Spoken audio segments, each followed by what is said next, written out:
Des étudiants Tech Deco de l'IUT du campus Périgord ont rencontré au lycée Lorgaté une classe de lycéens afin de préparer ensemble la 4e édition du prix littéraire de la Boétie. Alors, dans la rotation infinie, se formèrent les galaxies colportant les précieux battements de vie. Le chaos créa le mouvement créa l'espace dans cette nuit sombre qui s'étendit durant des milliards de temps. Les tempêtes firent rage, des planètes s'attirèrent, se rencontrèrent, se heurtèrent en des chocs effroyables. Les débris furent projetés vers d'autres cieux à la recherche de sols hospitaliers. Désert parmi les déserts, aride parmi les arides.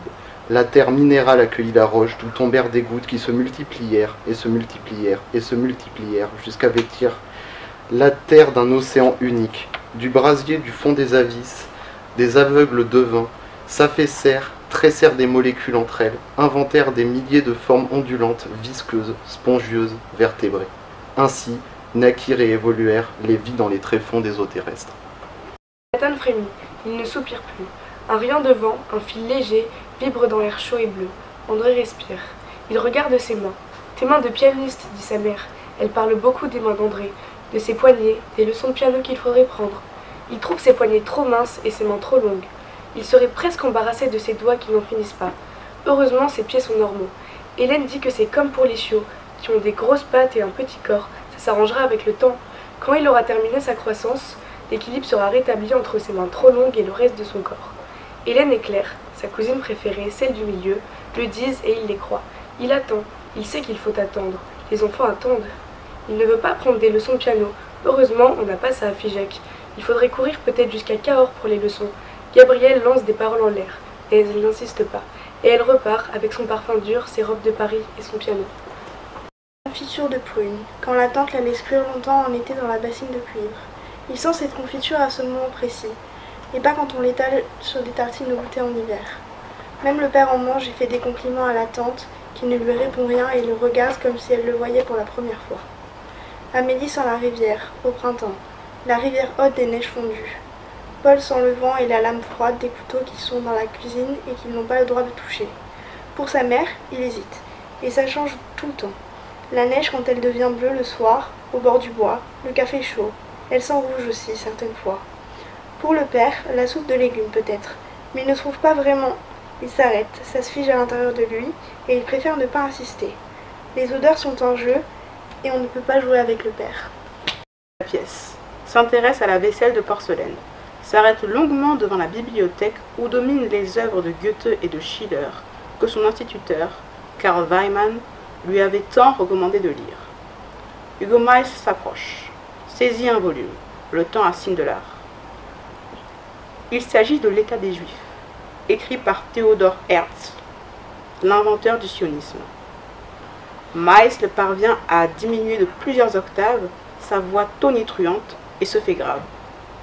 Cindy, je suis juif. Sais-tu que les juifs constituent 10% de la population viennoise? Je suis inquiet, petit. Les Habsbourg nous ont longtemps protégés. Depuis la disparition de l'Empire, l'antisémitisme ne cesse de monter. Tu ne le ressens pas au sein de l'Austria? Matthias Sindelar est sidéré par le temps que prend la conversation.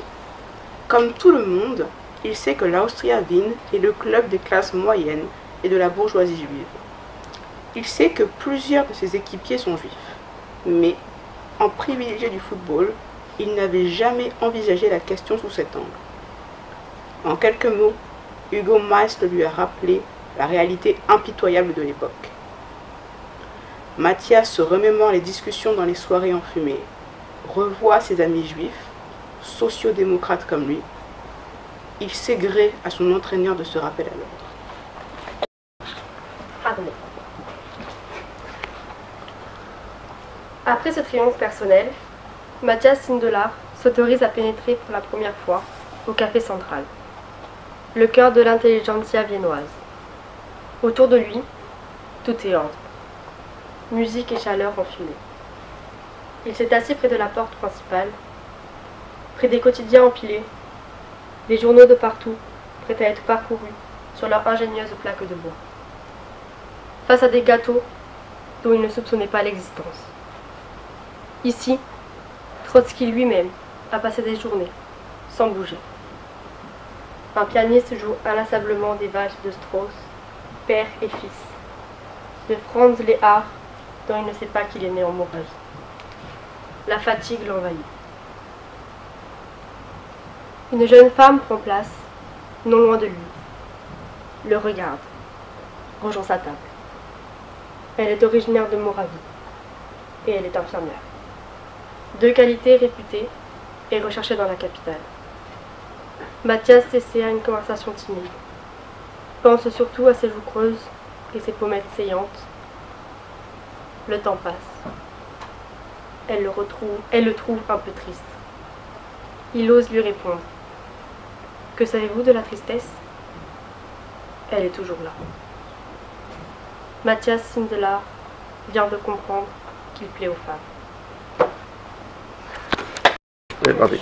Ce que Zoé appelle sa voix de chiotte n'est pas autre chose qu'un timbre clair et vif, une voix au débit saccadé, pointue, mais capable de s'élever sans stridence, un ruisseau de montagne. Je l'aime cette voix, c'est la sienne. Quand je pense à Zoé, c'est ce timbre qui revient. Et dans son sillage, la nuit, où elle avait chanté des standards de folkeuse américaine, nous campions, au cœur de l'Aubrac. Les canoës reposaient dans l'été. C'était l'été. L'attente amplifiait sa chanson, tel un patio andalou. Zoé avait la voix limpide, et les silences entre chaque son étaient d'une densité de platine. Gabrielle se méfie du passé, elle s'en défend à son âge, 58, bientôt 59 ans. Une femme a tout à craindre de son passé, les regrets, les remords, la nostalgie, le goût du fer froid, des occasions manquées et la marée montante des illusions perdues. Gabrielle se redresse dans son dossier rond de son fauteuil vert. L'automne ne lui vaut rien. C'est une saison flasque, sentimentale et chagrine, qu'elle n'a jamais aimée. Même si la guerre est finie, relents et miasmes saturent l'air et la paix ne sent pas bon. La première moitié de la décennie 40 a été interminable et rigueuse, un tunnel. Gabrielle a fait comme tout le monde et comme elle a pu. Elle s'est faufilée dans l'ordinaire gris des jours. Hélène a envoyé des courriers réguliers et copieux qui lui ont permis de tenir et à aucun moment, sauf en juin 40, elle n'a été tentée de se replier longuement à Figeac pour passer l'orage à l'abri du cocon familial. Je tremble. Comment m'arrêter de trembler? Serrer les dents, respirer, mettre mon pas dans celui du précédent. Le whisky m'a fait du bien. Est-ce toujours aussi difficile de rentrer chez soi? Je pensais ne jamais remettre les pieds en Espagne, même pas en clandestin. Et me voilà armée de nouveau. Alors que j'ai jeté mon pistolet de service dans une crevasse avant de passer le col du Pertus. Il y a plus de 5 ans de cela, quand j'étais encore quelqu'un. C'est si long. Pour qu'il reste de l'autre côté chez moi, mon Astra 400, que je trouvais même chargé de munitions russes, El Puro, comme on l'appelait. Il était beau, comme dans les films, précis et lourd, dans son étui que je portais à la ceinture, sur ma poche arrière. Il doit être tout rouillé, plein de terre, de mousse, et recouvert de pierres maintenant. À la distribution d'armes de Saint-Giron, pas mal de gars en ont pris, de ces puros.